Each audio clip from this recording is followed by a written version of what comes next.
आज से संसद में बजट सत्र शुरू होने वाला है। कोविड नियमों का ध्यान रखते हुए दोनों ही सदनों में अलग अलग से बैठकें होंगी। कुल 29 बैठकें आज होनी है और कल बजट पेश किया जाएगा। आर्थिक सर्वेक्षण आज पेश होगा। संसद का बजट सत्र आज से शुरू होने वाला है, कल बजट पेश होने वाला है। तो सभी की निगाहें इस बार के बजट पर टिकी हुई हैं। किस तरह की स्कीम्स लाई जाती है, किस तरह से इकोनॉमी को बेहतर करने के लिए रिवाइवल स्कीम्स लाई जाती हैं, इसी पर सभी की निगाहें टिकी हुई हैं। लेकिन पहले आज आर्थिक सर्वेक्षण पेश होगा। संसद का बजट सत्र आज से शुरू होने वाला है और कल बजट पेश होगा।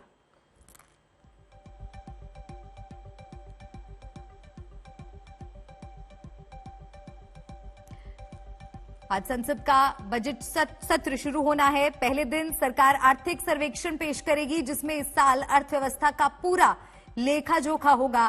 कल आम बजट पेश किया जाएगा।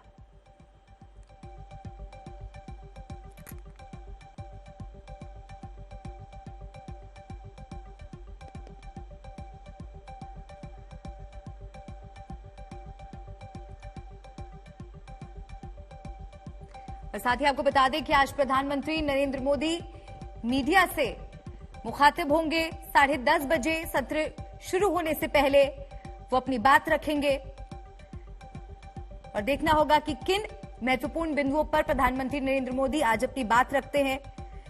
कोरोना की तीसरी लहर से जूझते हुए देश ने इस मुसीबत से भी करीब करीब पार पा लिया और अब वक्त आगे बढ़ने का है और सबकी नजर कोरोना काल के बाद आगे की दिशा और दशा पर है और इसकी झलक आज से शुरू हो रहे बजट सत्र से मिलेगी।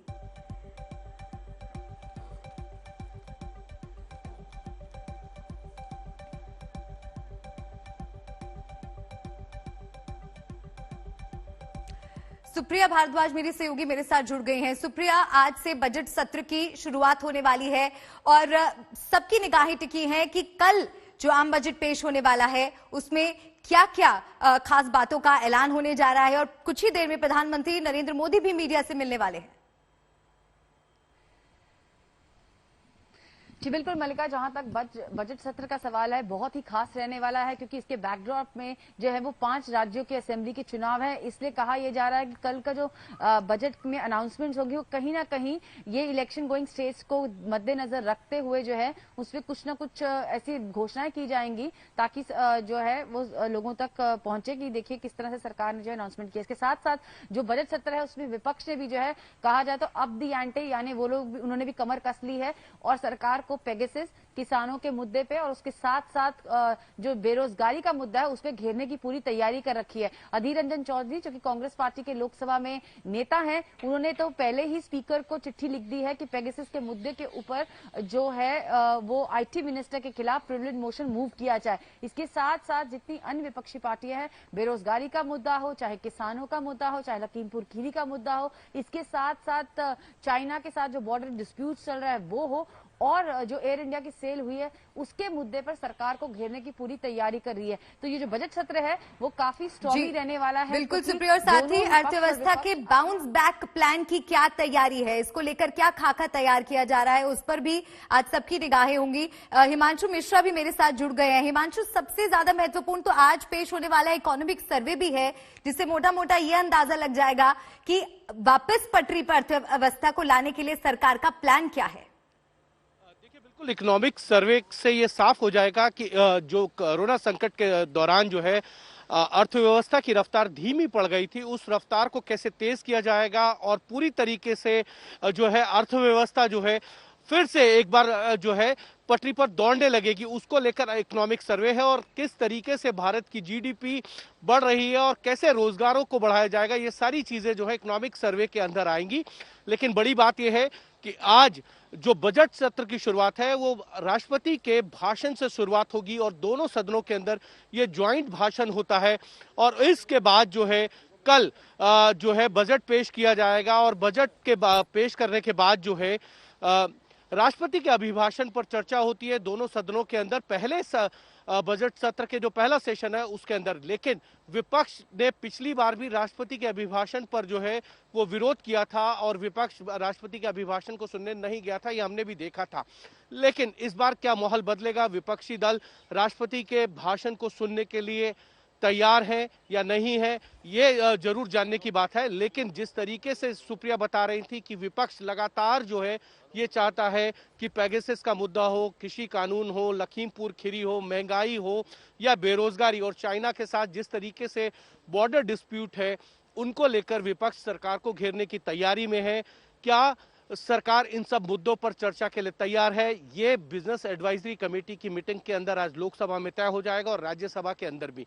तो अब देखना यह है कि विपक्ष की जिन मुद्दों को लेकर सरकार से चर्चा की मांग है, सरकार उन पर राजी होती है या नहीं, ये एक बड़ा सवाल है। लेकिन विपक्ष जरूर चाहेगा कि सरकार को घेरा जाए, क्योंकि 5 राज्यों के विधानसभा चुनाव है और इन विधानसभा चुनावों के बाद विपक्ष को ये लगता है कि कहीं अगर उन्होंने सरकार को सही मुद्दों से घेरा तो उत्तर प्रदेश से लेकर मणिपुर, गोवा, पंजाब और उत्तराखंड के अंदर उनकी सरकारें बन सकती हैं या उनके और अच्छी स्थिति हो सकती है। इसीलिए तमाम विपक्षी पार्टी एकजुट होकर क्या सरकार के खिलाफ खड़ी नजर आएंगी या बटी बटी अपने अपने मुद्दों पर और ये एक बहुत बड़ा चैलेंज इसलिए भी हो जाता है क्योंकि कोरोना की वजह से देश में जितने सेक्टर्स हैं, लगभग देश का हर सेक्टर दबाव में रहा है और हर कोई अब राहत का इंतजार कर रहा है। ऐसे में अगर विपक्षी पार्टियां आज भी सरकार को घेरने की कोशिश करती हैं कुछ अलग मुद्दों पर, तो ये सरकार के लिए एक बहुत बड़ी चुनौती हो जाएगी। देखिए, बिल्कुल सरकार के लिए चुनौती है, क्योंकि कोविड की तीसरी लहर की रफ्तार थोड़ी धीमी पड़ी है।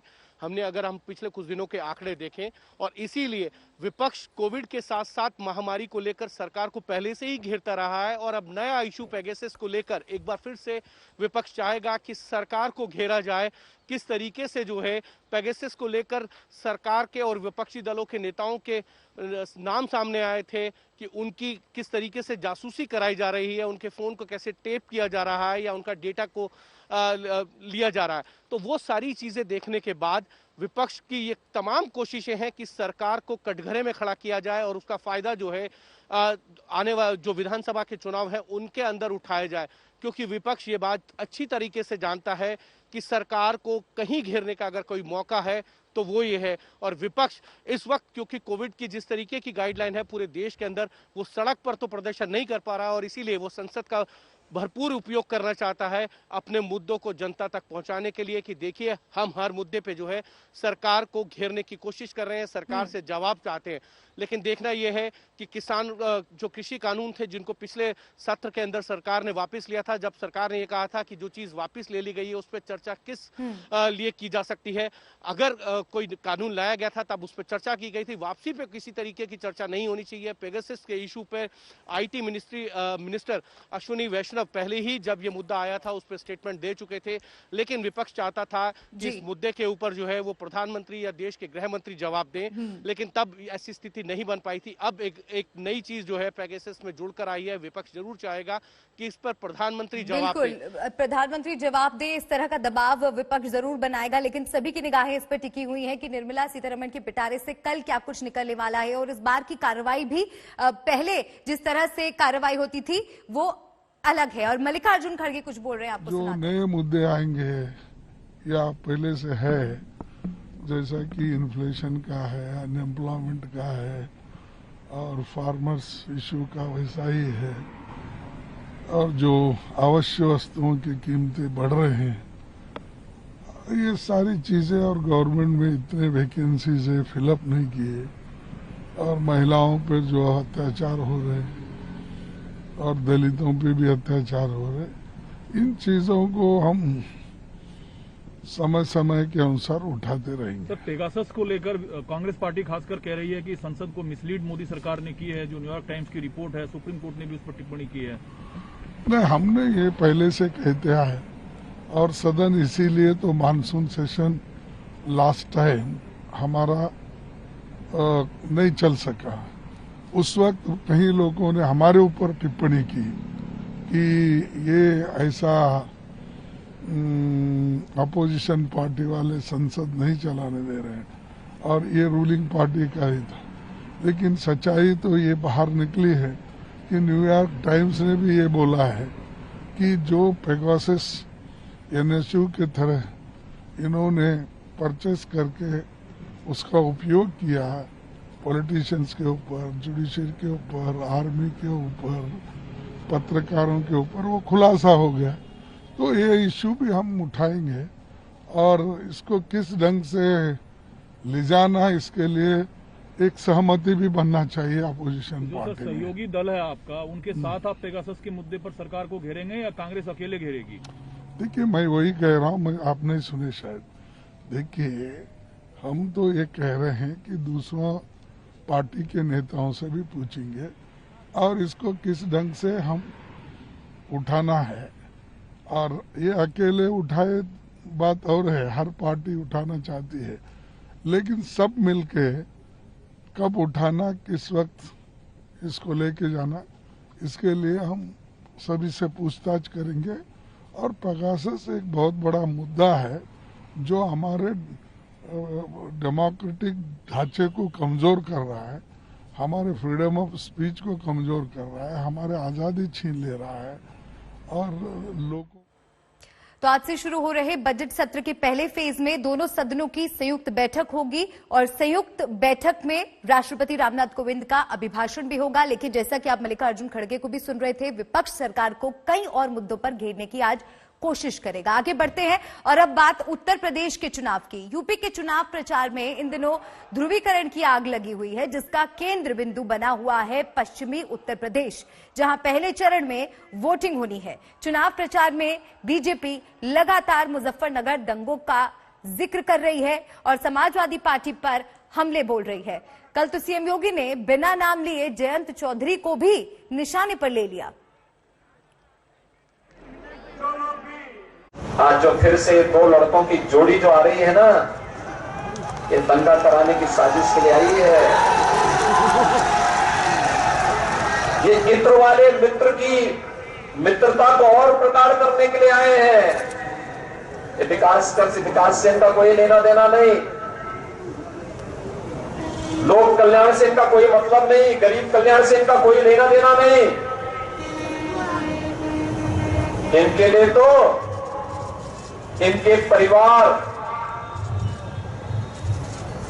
का विकास ही प्रदेश का विकास हो गया।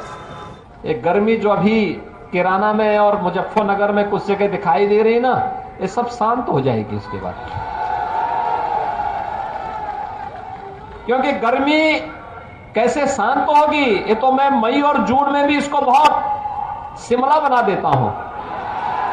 इस बार ये लाल टोपी और लाल पोटली इनको सबक सिखाने का काम करेंगे। और इसमें अन्न है, किसान के अन्नदाता, किसान अन्नदाता इस बार तैयार है भारतीय जनता पार्टी को सबक सिखाने के लिए।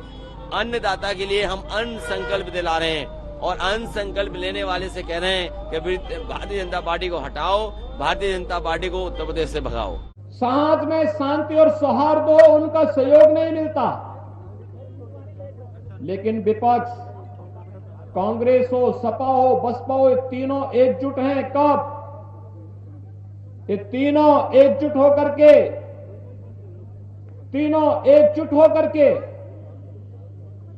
कार्य करते हैं तब जब गरीब के हक पर डकैती डालनी हो।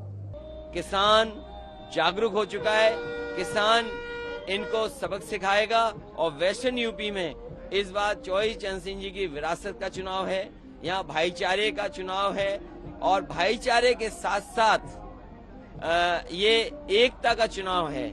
और इस बार नारा भी यही है कि किसान भाईचारा चाहेंगे। इस बार भारतीय जनता पार्टी शून्य होने जा रही है। इस बार पश्चिम के लोग भारतीय जनता पार्टी का सूर्य हमेशा के लिए सूरज डुबा देंगे। 2017 में जब मुख्यमंत्री कितनी जीतने का दावा कर रहे थे, जब कोई नहीं रास्ता निकला तो सांपनाथ, नागनाथ, नेवलानाथ, 2019 में सब एक हो गए, सपा बसपा कांग्रेस लोग सब एक हो गए। लोग पाए क्या बीजेपी से 64 सांसद हमारे जीते, 51% वोट के साथ फिर माननीय नरेंद्र मोदी जी देश के प्रधानमंत्री हैं। ये सब चुनावी बरसाती लोग हैं और इन लोगों का जनता की सेवा से कोई मतलब नहीं। अखिलेश यादव जी बहुत बौखलाए हुए, बहुत घबराए हुए हैं। उनको मालूम है कि के चुनाव के अंदर जो वह सपने देख रहे थे वह सपने चकनाचूर हो गए हैं। और जो पहलवान हारने लगता है, जो पहलवान कुश्ती में हारने लगता है, वो हाथ पैर मारता है, कभी काटता है, कभी नोचता है और कभी कभी कुछ गला दबाता है। ये वो कोशिश है भारतीय जनता पार्टी की जो इस प्रदेश की जनता नाकाम करेगी। किसान जागरूक हो चुका है, किसान इनको सबक सिखाएगा और वेस्टर्न यूपी में इस बार चौधरी चरण सिंह जी की विरासत का चुनाव है, यहाँ भाईचारे का चुनाव है।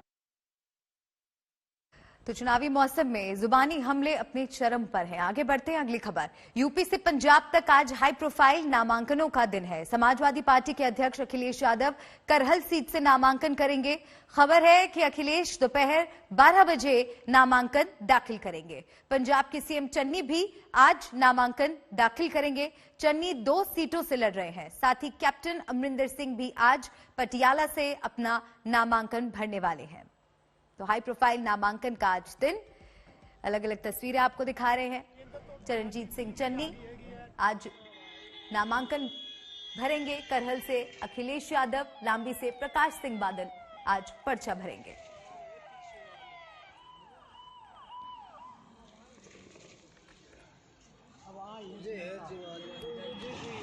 मोदी साहब की रैली थोड़ी ही देर बाद अखिलेश यादव करहल के लिए नामांकन भरने वाले हैं। इससे पहले सैफई में उनके आवास के बाहर समर्थकों की भारी भीड़ जुटी है।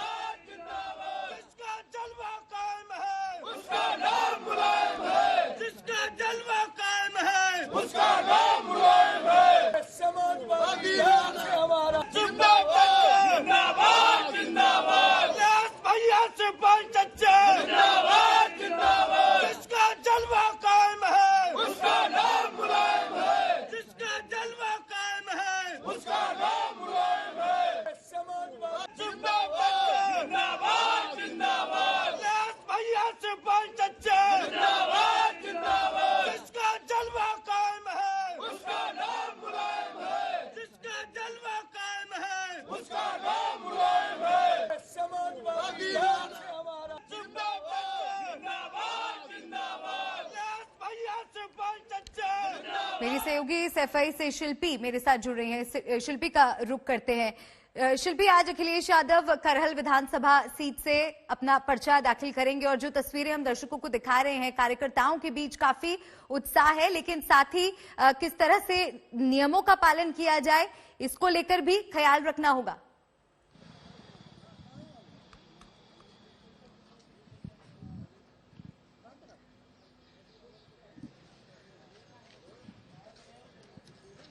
शिल्पी, आप तक मेरी आवाज पहुंच रही है?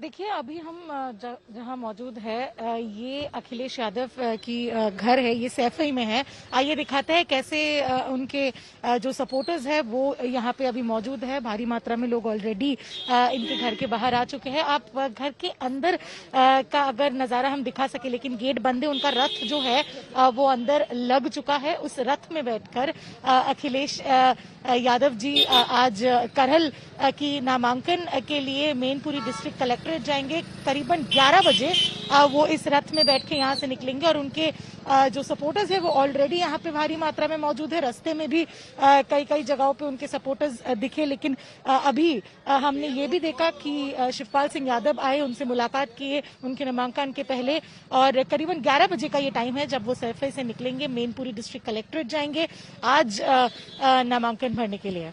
बिल्कुल, तो कार्यकर्ताओं में उत्साह का माहौल है और प्रशासन भी अलर्ट पर है। श्रेया, बहुत बहुत शुक्रिया आपका तमाम जानकारी दर्शकों तक पहुंचाने के लिए। कुछ ही देर में बजट सत्र की शुरुआत होने वाली है और माना जा रहा है कि बजट सत्र में विपक्ष महंगाई समेत कई मुद्दों पर सरकार को घेरने की तैयारी में है और सुबह 10:30 बजे पीएम मीडिया से बातचीत करेंगे और साथ ही राष्ट्रपति का अभिभाषण भी आज होगा दोनों सदनों की संयुक्त बैठक में। संसद पहुंचने वाले हैं प्रधानमंत्री नरेंद्र मोदी।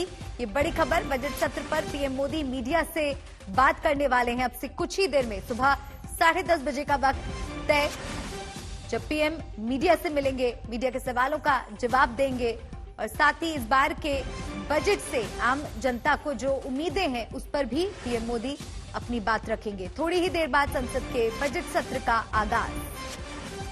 साथ ही बजट सत्र पर हंगामे की तैयारी में विपक्ष नजर आ रहा है। महंगाई, बेरोजगारी समेत कई मुद्दे उठाएंगे और कई मुद्दों को लेकर सरकार को घेरने की तैयारी में विपक्ष नजर आ रहा है। तो बजट सत्र पर हंगामे की तैयारी में एक तरफ विपक्ष है और दूसरी तरफ आज से बजट सत्र की शुरुआत होने जा रही है, जिसमें इकोनॉमिक सर्वे भी पेश होगा और ये साफ होगा कि किस तरह से अर्थव्यवस्था को वापस पटरी पर लाने की तैयारी सरकार कर रहा है, क्या रोड मैप होने जा रहा है। सभी की निगाहें इस पर बनी हुई है। तो बजट सत्र में एक तरफ विपक्ष महंगाई समेत कई मुद्दों पर सरकार को घेरने की तैयारी में है।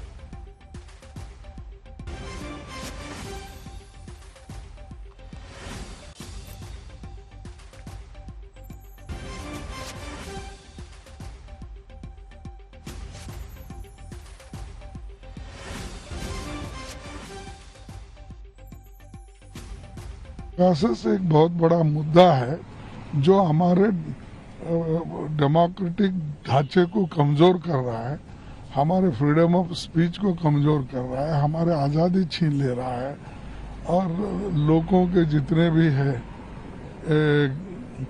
प्राइवेसी है वो भी छीन ले रही है। इसके लिए तो हम पूरे लोग एक होके पहले भी लड़े हैं, अब भी उसके बारे में लड़ेंगे। देखिए, पेगासस की पीटी पटकथा पर पार्लियामेंट में जो पंगे का प्रयास है वो शुद्ध रूप से जिस तरह से फूकी हुई बंदूक और छूटे हुए कारतूसों से मिस फायर करने का पराक्रम करना है। जिस मुद्दे पर बार बार संसद से लेकर के और सड़क तक चीज़ें स्पष्ट हो चुकी हैं, आप फिर से वही पेगासस के पिटे हुए मुद्दे को लेकर के और अपना पॉलिटिकल पराक्रम दिखाने की कोशिश कर रहे हैं। दिक्कत ये नहीं है, दिक्कत ये है कि ये लोग ऐसे जासूसी के जेम्स बॉन्ड हैं जो रिटायर होने के बाद भी इनको जासूसी का भूत इनको जो है वो समय समय पर जो है परेशान करता है। हिमांशु मिश्रा मेरे साथ जुड़ गए हैं। हिमांशु, मल्लिकार्जुन खड़गे का हमने बयान सुना और पूरे आसार हैं कि बजट सत्र हंगामेदार होने वाला है और अब से कुछ ही देर में पीएम मोदी भी मीडिया से बातचीत करने वाले हैं। क्या अपडेट? देखिए, बिल्कुल प्रधानमंत्री नरेंद्र मोदी अब से कुछ देर के अंदर जो है मीडिया से मुखातिब होंगे और अपील करेंगे विपक्षी दलों के साथ कि संसद का ये जो बजट सत्र है इसको और अच्छे से चलाया जाए और देश की जनता तक जो है सरकार के कामकाज को बढ़ाया जाए और सरकार जो बिल लेके आने वाली है उसको लेकर चर्चाओं के साथ जो है उन बिलों को पास कराया जाए संसद के अंदर। अगर विपक्षी दल किसी मुद्दे के ऊपर जो है चर्चा चाहते हैं तो सरकार हर मुद्दे के ऊपर जो है चर्चा के लिए तैयार है, लेकिन मल्लिकार्जुन खड़गे जो राज्यसभा में विपक्ष के नेता हैं उन्होंने कह दिया है कि पेगासस समेत कई ऐसे मुद्दे हैं जिस पर सरकार से वो जवाब चाहते हैं, सरकार के साथ चर्चा करना चाहते हैं। पेगासस हो, चाहे कृषि का मुद्दा हो या महंगाई हो या बेरोजगारी का मुद्दा हो या चाइना के साथ बॉर्डर डिस्प्यूट को लेकर जिस तरीके से राहुल गांधी सवाल उठाते रहे हैं, कांग्रेस चाहेगी कि उसके ऊपर भी जो है चर्चा हो और सरकार जवाब दे। अब देखना यह है कि सरकार इन सभी मुद्दों पर चर्चा के लिए जो है वो तैयार है या नहीं है, लेकिन इतना जरूर है कि जिस तरीके से विपक्ष हमलावर दिख रहा है, ये संसद का सत्र भी जो है वो हंगामेदार रहने वाला है और इसमें बहुत ज्यादा जो है उम्मीद नहीं की जा सकती है, क्योंकि वैसे भी बजट का जो पहला सेशन है उसमें राष्ट्रपति का जो अभिभाषण होना है आज, उसमें राष्ट्रपति जो है सरकार के पिछले साल का जो लेखा जोखा है उसका ब्यौरा रखते हैं और सरकार आगे आने वाले दिनों में क्या करने वाली है उसकी रूपरेखा भी सरकार राष्ट्रपति के अभिभाषण में होती है। आर्थिक सर्वे जो है वो रखा जाएगा जिसमें सरकार जो है कोविड के अंदर जिस तरीके से आर्थिक अर्थव्यवस्था की जो रफ्तार थी वो स्लो पड़ गई थी, सरकार रफ्तार को तेज करने के लिए क्या क्या कदम उठा रही है और किस तरीके से जो है विकास दर को और बढ़ाया जाए उसको लेकर सरकार क्या कदम उठाने वाली है वो आर्थिक सर्वेक्षण के अंदर जो है वो दिखाई देगा आज जो पेश किया जाएगा। लेकिन इतना जरूर है कि बजट का ये सत्र जो है वो हंगामेदार रहने वाला है और विपक्ष जरूर चाहेगा कि उत्तर प्रदेश से समेत जो बाकी 4 राज्यों के चुनाव है उसमें जिस तरीके से सरकार को घेर कर उसका फायदा उठाया जाए उन चुनावी राज्यों के अंदर, वो हर संभव कोशिश जो है विपक्ष की तरफ से की जाएगी। और सरकार ये जरूर चाहेगी कि विपक्ष के उन मुद्दों को जो है डिरेल किया जाए, उसका जवाब दिया जाए, जिससे कि विपक्ष जो है जो आरोप उन पे लगा रहा है उनको ये बता सके जनता के बीच में ये आरोप गलत है और सरकार की मंशा। हिमांशु बनी रहिए आप। संसदीय कार्य मंत्री प्रहलाद जोशी ने क्या कुछ कहा है वो दर्शकों को सुनाते हैं।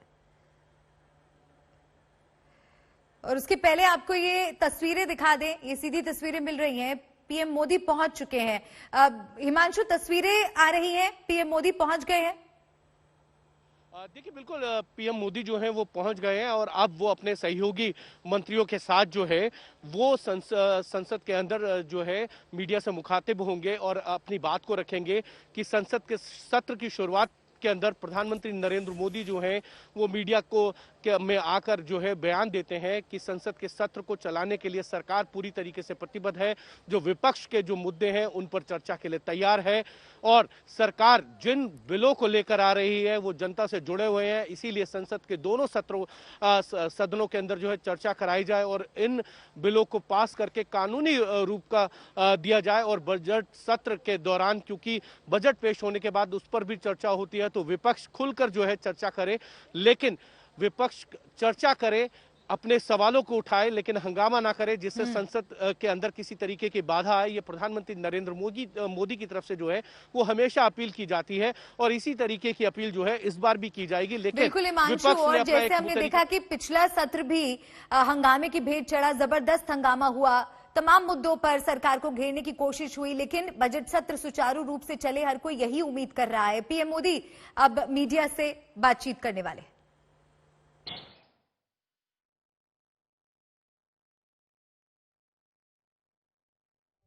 नमस्कार साथियों,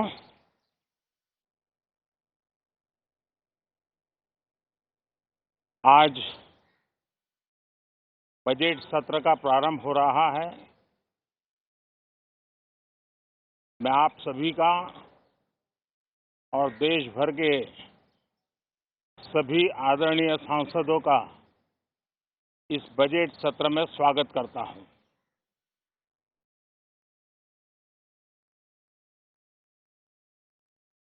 आज की वैश्विक परिस्थिति में भारत के लिए बहुत अवसर मौजूद है। ये बजट सत्र विश्व में सिर्फ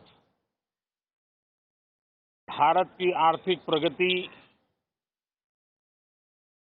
भारत में वैक्सीनेशन का अभियान, भारत की अपनी खोजी हुई वैक्सीन पूरी दुनिया में एक विश्वास पैदा कर रही है। इस बजट सत्र में भी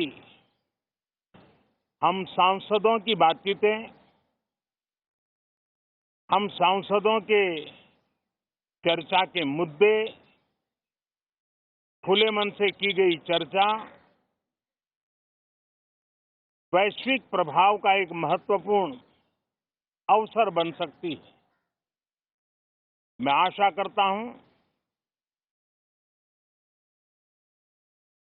कि सभी आदरणीय सांसद, सभी राजनीतिक दल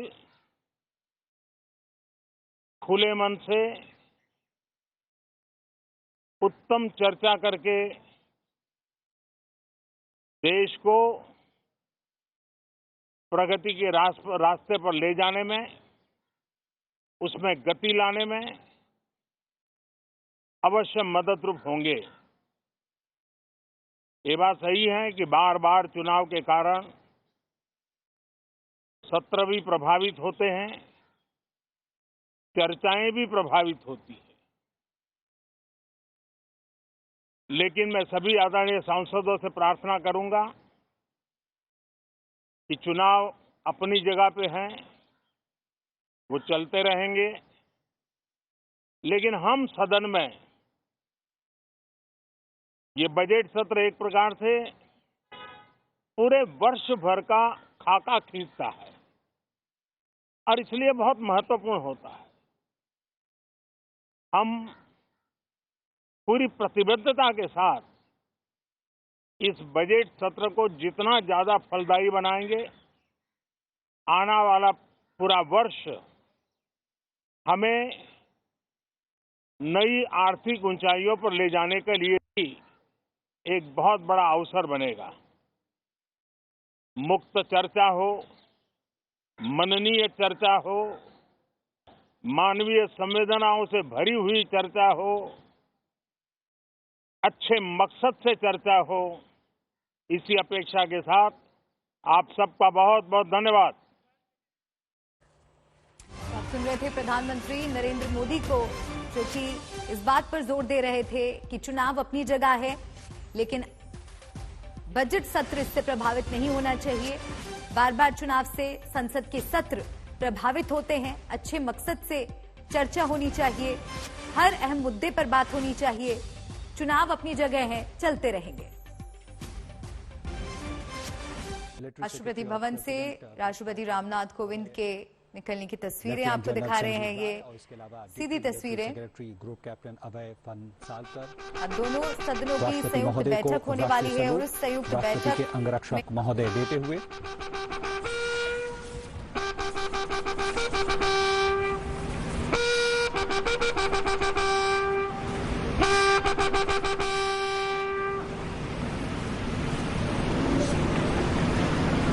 और राष्ट्रपति श्री रामनाथ कोविंद के राष्ट्रपति अंगरक्षक, जिसकी कमान है रेजिमेंट के कमांडेंट कर्नल अनूप तिवारी के हाथों में, जो इस वक्त वुलेवू घोड़े पर सवार हैं। इसके अलावा विक्ट्री घोड़े पर सवार रेजिमेंट के second in command lieutenant colonel Ramakant Yadav.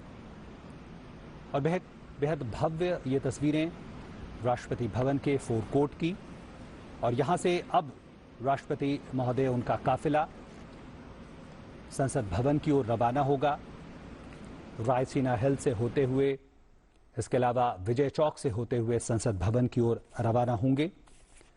और आपको बता दें कि इस वक्त जो राष्ट्रपति महोदय के जो अंगरक्षक हैं वो अनुरक्षी कहलाते हैं। और अब आप देखेंगे कि राष्ट्रपति के अंगरक्षक दो भागों में बढ़ जाते हैं। राष्ट्रपति महोदय के दाहिनी ओर कमांडेंट होते हैं और डिप्टी कमांडेंट बाईं तरफ चलते हैं। एक समृद्ध रस्मी परंपरा की एक तरह से प्रतीक है, एक समृद्ध विरासत को दिखाती है।